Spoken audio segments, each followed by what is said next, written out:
All right. So let me first ask this: how many in the audience actually, as of today, already own a house? So if I will say that those who already own a house, you have either paid off your mortgage or you are now in a position to take another mortgage and you want to use that mortgage and probably offset some tax liability also and make a investment in another property.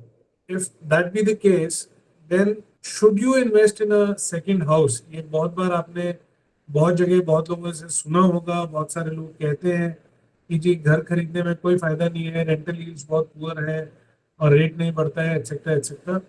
And how many of you agree to this sentiment?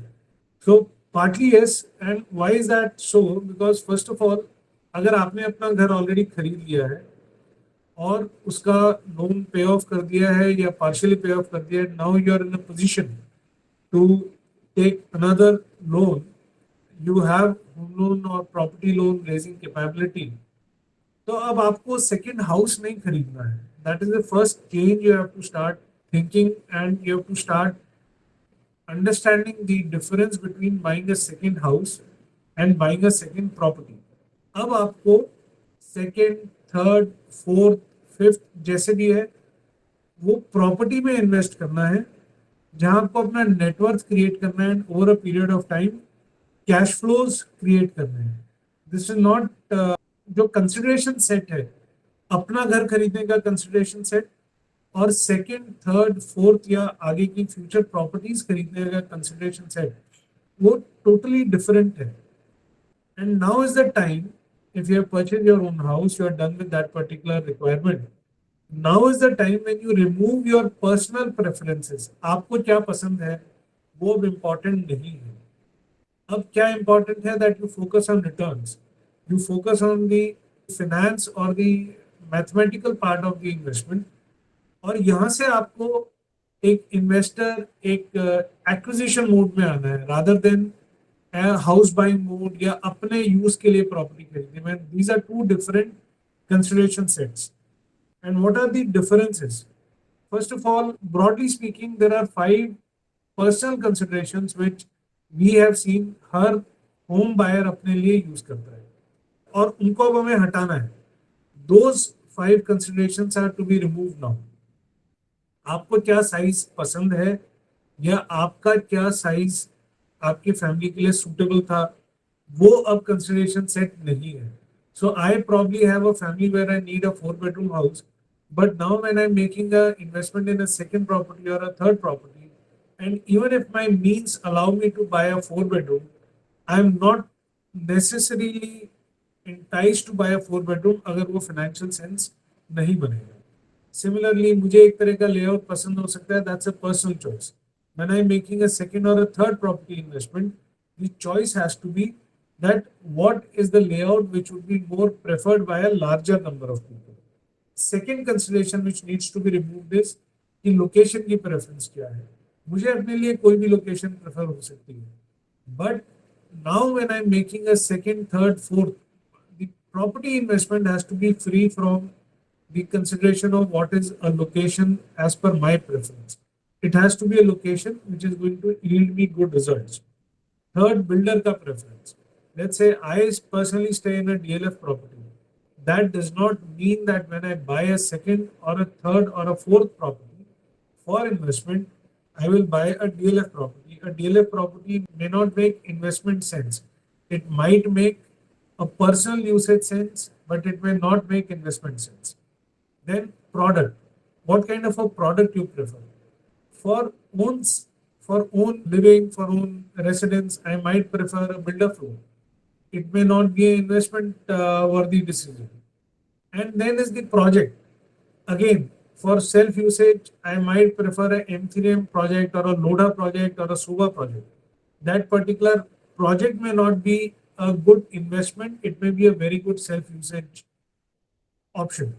So what are the consideration sets when you are making a second, third or a fourth property investment, and what it is that you should look at when you are making that kind of investment? देखिए यहाँ जो mindset change आपको इसमें करना होता है when you are wanting to make an investment and not a property for self usages, buying a own car versus buying a car which you would put up for taxi. Let's say आज मैं एक गाड़ी खरीद के और उसको उबर में as a taxi I want to run, then the consideration set is completely different from the one from a car which I'll buy for my own usage. So when we are doing a second or a third or a fourth property investment, first is to buy smaller properties. Even if I have the capacity or the budget to, let's say, buy a property worth 2 crores or 1 crore or 50 lakh, my objective should be to divide that property and buy smaller properties when I'm making something which is जब मेरा अपना primary खुद का residence का जो question है वो मैंने सॉल्व कर दिया है. So that is the first change which I have to make in my mind कि अब मुझे कंपैरेटिवली छोटी प्रॉपर्टीज खरीदनी है. अब जो भी मैं इन्वेस्टमेंट करूंगा उसका ticket should not be equivalent to my primary residence in a single property. When I say that, let's say my first property was a 3 bedroom plus servant quarter in XYZ colony which costed me 1.25 crore. After some time I have paid off that mortgage and now I am again ready to make an investment of 1.25 crore, and my means allow me to make an investment of, let's say, a 3 bedroom plus servant quarter. Still I should split it into 2 or 3 properties and not buy one property which is equivalent of my primary house. Third, now the focus has to be on rental yields, on capital appreciation, and not on aesthetic attributes की वो बड़ी अच्छी location की बात हो रही है, वो बहुत अच्छे बिल्डर की, वो सब एस्थेटिक्स था जो अपने लिए चाहिए था, जो अपने खुद के कंजम्पशन के लिए चाहिए था. वहां पर I have tried whatever best was, I mean I have not just tried, I have obtain whatever was best possible, and now best possible in terms of returns is what I have to focus on. अब asset acquisition पर focus करना है, safety पर focus करना है, और जो asset हमारे बजट में आए उस पर फोकस करना है, even if the location is not hot. So if, let's say, I have 30 lakh rupees today, I can't buy anything in NCR, I can't buy a suitable property in Gurgaon, I can't buy a suitable property in Noida, no problem. I can go to Ghaziabad and buy something, I can go to Bahadurgarh and buy something, I can go to Bhiwadi and buy something. If I'm in Bangalore, similarly I can go to an outskirt in Bangalore, a suburb of Bangalore, and buy something. The focus is that I buy an asset which is within my budget, utilize, leverage, and work that asset for next 15-20 years to create a wealth base. I'm very clear that I'm not going to stay in that asset, or I'm not going to use that asset for personal usage. That is the mindset shift which I have to do. So इसमें जब आगे करते हैं, जब आपको ये वाला लेना है, तो फर्स्ट ऑफ ऑल इस पर्टिकुलर एसेट को one should tag it to a particular objective. Say I want to buy an asset now for next 20 years. I have a daughter who is 8 years of age, so I want to buy it for next 15 years की 15 साल बाद वो post graduate के लिए पढ़ना चाहती है या कहीं बाहर जाना चाहती है. I should have an asset by prepared ready by then, by which I can support her higher education. Or maybe now I want to buy a property wherein I am 45 now. By the time I retire or I finally say that I have had enough of work, I am 65. That particular asset is only contributing free cash flow for my augmenting my pension or taking care of my cash flow needs when I am 65, 70, and when I am not able to work physically and mentally, not earning money from active work. So that kind of an objective. So when you have these properties attached to an objective is when they start making financial sense to you. So ऐसे में अगर आज मैं भिवाड़ी में भी property खरीदता हूँ, मुझे पता है कि मुझे उससे 20 साल बाद एक रेंटल इनकम जनरेट करनी है, एंड आज अगर 5 साल 7 साल उसका रेट नहीं भी बढ़ा, it is okay till the time I am making a purchase which is cash flow positive to me in times to come, and today I can acquire that asset. So इसमें अब क्या करना है, leverage को use करना है. Leverage is I take a loan to the maximum possible of the property value and of my capacity. Second, I will reinvest. What will I reinvest? I'll reinvest the rent, the smallest amount of rent which I earn from that property. And जैसे जैसे मेरी incomes बढ़ती हैं उसमें जो yearly increments हैं उनको कहीं ना कहीं reinvest करके I'll pay off the loan as fast as possible. And therefore, I will multiply the use of leverage in third property, fourth property, fifth property. जैसे मेरे को अभी I have my own home, I purchase another property, use leverage, reinvest the home loan, reinvest the amount of rent into paying the home loan, मेरा yearly increments को मैं reinvest करता हूँ and I again pay off some home loan, and over a period of next 10 to 11 years I pay off the 20-year home loan in 10 to 12 years and develop a asset which is cash flow positive, free from loans. Further, buy another asset, use this free cash flow and make another asset, उसके rent को इसके free cash flow को use करते हुए third asset को faster cash flow free karke, and I create third asset. That's how over a long period of time, people who use leverage and people who reinvest proceeds of the rentals from the properties and also proceeds of some extra income, something on the yearly basis, pay off some free EMIs more than what they are supposed to pay. They're able to create a property bank over a period of 20 odd years, and then they are able to sit on a heap of a huge asset base from where they keep on getting free cash flow. How this actually works mathematically, uske liye there is a very broad Excel sheet. I'll just share it with you. I'll do this on, I'll share the screen. And it's a very rough calculation. Kind of, will give you an idea as to how an individual can go about it. This works for a 20-year period.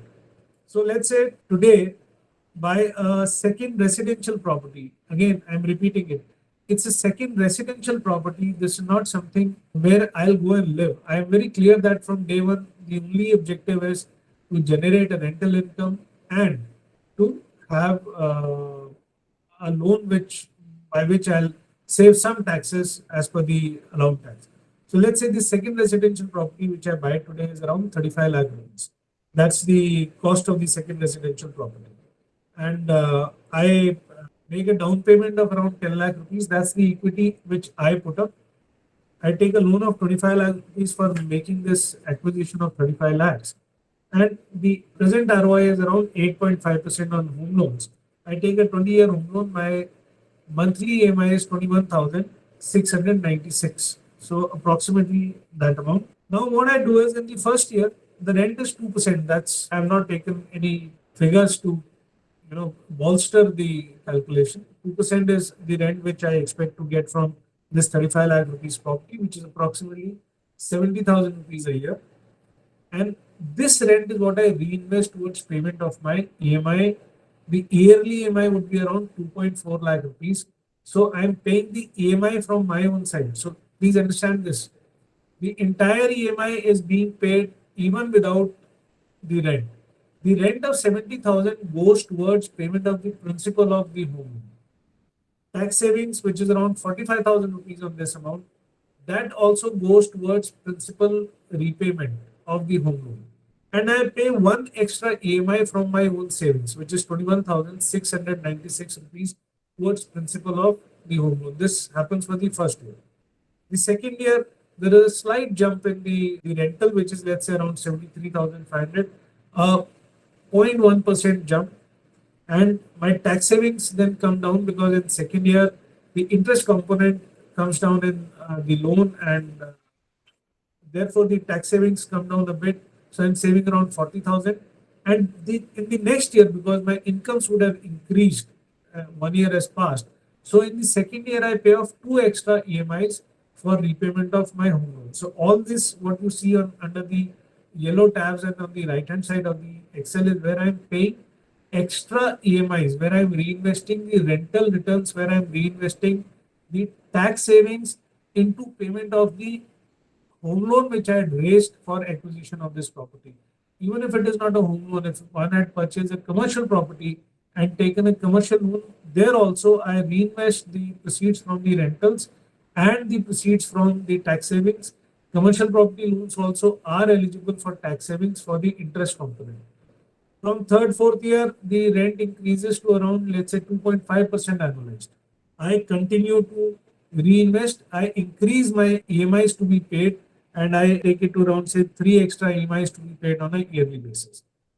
Sixth year onward, the rent increases to around 4.5%. So this 2.5% I've taken it for third, fourth, fifth year, and just to standardize the calculation.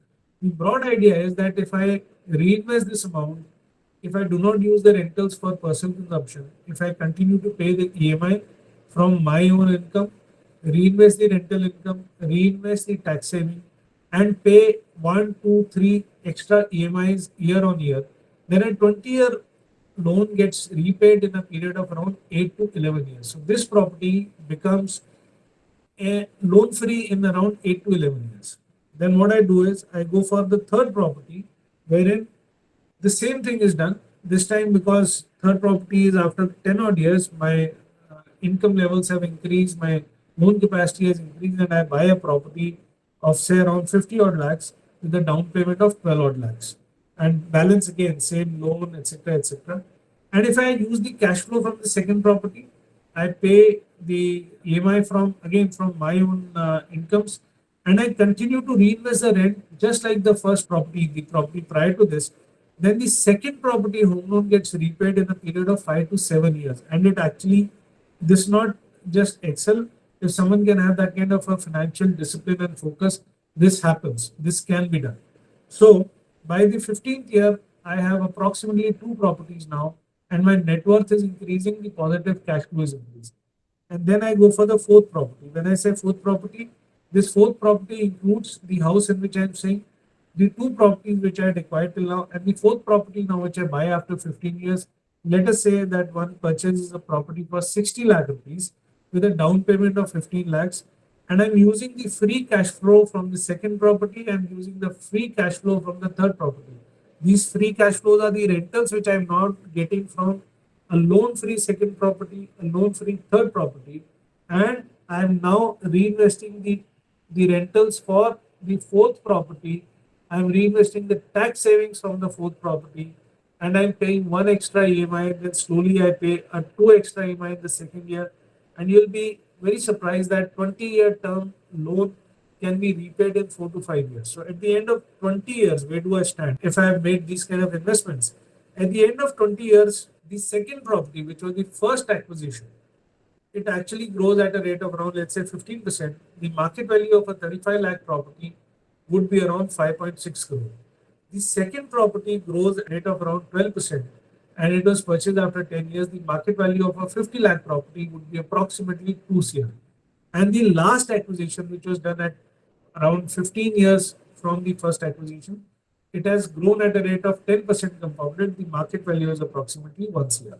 So now my total acquisition is around 8.5 crore. That's the property value I'm sitting on, these second, third, and fourth properties. My rental yield cumulative is around 4%, which is around 34 lakhs annual. I would repeat that figure so that it's not 3.4 lakhs, it is 34 lakhs annual. My monthly rental yield now from these three properties is around 2,86,000 rupees. And this is because I have reinvested, I have got my loans paid off, my capital base has increased, and now I'm sitting on a capital of around 8.5 crore, which still continues to grow even beyond 20 years. But now I'm in a comfortable cash flow position. And if someone has still time left, if someone is still earning, they can continue to acquire more properties. Even otherwise, if someone is not doing that, they still are in a position where they have comfortable cash flows coming to them, and the properties are all loan free. So this was my part of the presentation. I will stop it here.